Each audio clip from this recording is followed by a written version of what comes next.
If you happen to get assigned to room 14 at Wilson Elementary, and you happen to sit in row 3, seat 2, I offer you one bit of advice. Whatever you do, don't open your desk.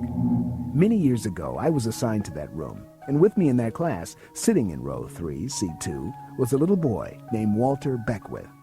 Every day, Walter's mother packed his lunch for him. Walter's lunch on this particular day was definitely not one of his favorites. An egg salad sandwich, stale pretzels, some soggy strawberries, and warm banana pudding. Oh, there was nothing in the world Walter hated more than warm banana pudding. He said he'd rather eat a live frog than that icky stuff. But this was Walter's lucky day, or so he thought. It was pizza day in the cafeteria, and Walter had just enough money to buy one slice. Sure, Walter knew it was only school pizza, cheese-covered cardboard the size of a saltine, but pizza was pizza, so Walter shoved his paper bag lunch in his desk and headed for the cafeteria. That night, as he was about to go to bed, Walter remembered that he had left his lunch inside his desk. Oh well, I'll just throw it in the trash tomorrow, he thought, and with that, he went to sleep. But the next day, Walter did not go to school. He stayed home sick. Must have been the school pizza, he thought. So he made a note to himself. Tomorrow, first thing, I'll get my lunch out of my desk and pitch it in the trash before it gets too gross. But there was one problem. The next day was Saturday, no school. Not only that, but Monday was President's Day, a school holiday. Walter's lunch, which was pretty disgusting to begin with, was going to be stuck in his desk at least until Tuesday. Walter spent all weekend wondering what was happening to his lunch. The strawberries were probably growing hair by now, and the egg salad was turning purple and smelled like a stink bomb. He dreaded opening that desk. I wish there was a way I wouldn't have to, he said to himself. Well, as it turned out, Walter got his wish. A blizzard hit town and school was closed for the rest of the week. But all the time, while all the other kids were enjoying the snow, Walter was thinking about his leftover lunch, how it must be rotting, mutating, growing moldier by the minute.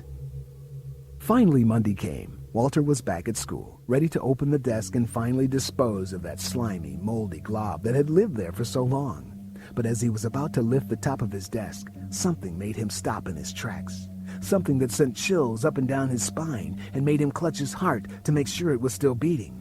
From deep inside the desk, from very deep inside the desk, he heard something move. It sounded like something crawling, or maybe something scraping on the walls, trying to get out. But whatever it was, one thing was sure. From that moment on, nothing was going to make Walter Beckwith open that desk. Each passing day, the noises coming from inside the desk grew louder and louder, but Walter had a plan. All he had to do was make it through the rest of the school year without opening the desk. He could do it. He'd keep his school supplies in his book bag and put flowers and some air freshener on his desk to hide the rotting smell. Then in the fall, he would be promoted to another class, and his desk and all of its sickening contents would be someone else's problem. The months passed by, and Walter was getting more confident. Things were going exactly as planned. That is, until the last day of school, when Walter misplaced the lunch his mother had packed. Maybe he left it on the playground, or maybe on the bus. All Walter knew was that he had no lunch, and had no money to buy cafeteria food, and that he was very, very hungry. By 11:30 that morning, Walter's stomach was growling like a caged dog. He had never felt so famished, like he hadn't eaten for years. And then he noticed something very, very odd. For the first time he could remember, there were no sounds coming from inside his desk. In fact, the only thing coming out of his desk was a very pleasant aroma, a smell so wonderful it seemed like the finest food in the world was locked inside there. Did Walter's nose deceive him, or did he smell freshly made egg salad? Yes, that's what it was. Then he smelled strawberries, tantalizing red strawberries, and the most powerful scent of all, the smell that made his stomach jump for joy, was the sweet, luscious aroma of tasty banana pudding. Walter could take it no longer. Without another moment of thought, he excitedly opened his desk, ready to sample the scrumptious food inside. But what he saw, what we all saw when he opened that desk, was something else entirely. For inside that desk was a slimy, gruesome creature. It had 5 bulging eyes made of strawberries turned black with age. It had pretzel arms, wiry and sharp as scissors, and a body made of something that once was egg salad but was now some grisly, grimy gunk. And its head, its disgusting head, was the grossest banana pudding any of us had ever seen. The creature lunged at Walter, but Walter stood his ground. In fact, rather than running or screaming, Walter lunged right back at the creature.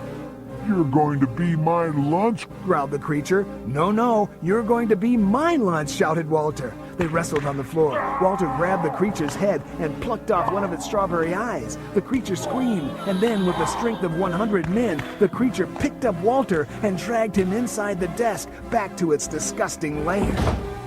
As this ugly scene was going on, we all tried to shield our eyes, but we could not help hearing the horrible sounds coming out of the desk. The sound of crunching and munching and chewing and chomping. To this day, I don't know who was being eaten and who was doing the eating. But I do know this. If you happen to get assigned to row 3, seat 2 in room 14 at Wilson Elementary, don't open your desk.